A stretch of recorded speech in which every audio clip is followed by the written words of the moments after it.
So, ayun at natanggap na nga po natin yung ating US passport. So, we started processing this one. Matagal na. But the exact online appointment was December 27th. And now it's 23rd of January. But dumating siya kahapon. So, almost a month. Sabihin na lang natin a month para sure in case there's holidays or anything like that. So, ano ba yung mga requirements? Ililista ko dito. Ilalagay ko dito yung talagang requirements. But based on my own experience, iba-iba po tayo ng state, iba-iba po tayo ng situation, but this will be applicable, most of this will be applicable to you. Kasi ano lang naman siya, primary documents. Birth certificate, I am not born here. I was naturalized, as you have, if nakasubscribe na kayo sa channel ko, yung journey ko of documentations.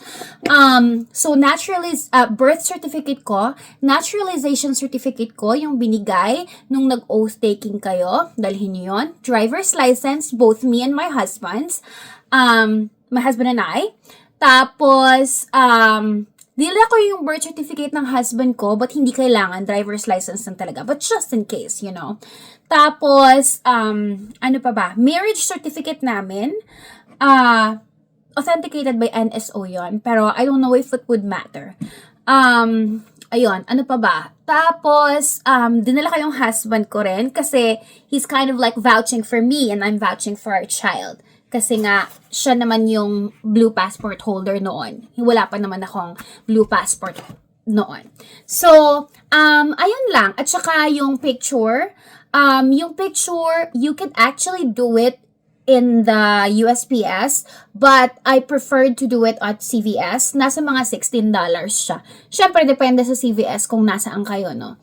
Tapos, yun, dinala namin doon. Isa lang yung kailangan. Same lang actually yung price, parang nasa mga $17 din doon.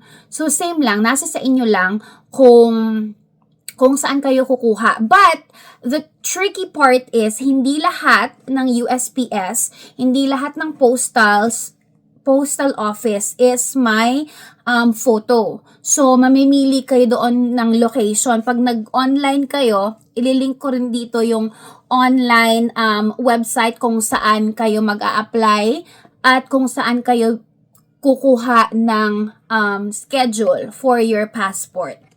So, ayun lang naman. It took, I think, siguro a good 20 minutes. Tapos na. Tapos yun, maghihintay na lang kayo sa mail for your passports. Madali lang siya. The next one would be the dual citizenship. So, aasikasuhin na naman natin yan soon. So, congratulations in advance if you're watching this na makukuha pa lang kayo ng US passport. Thank you so much for subscribing to my channel. I hope nakatulong naman tayo kasi naman talaga yung first and foremost adhikain natin from the very start na I started this channel para makatulong. Kasi minsan nakakalito, di ba? Ang daming processes, ang daming ganyan. We aim to simplify things. We aim to like make it understandable and make it easy and make it simple. Kasi minsan pag nandito tayo sa Amerika, parang na-overwhelm tayo sa mga instructions, sa mga ganito, ganyan. Tatakot tayo, baka mamali, baka ganito, ganyan.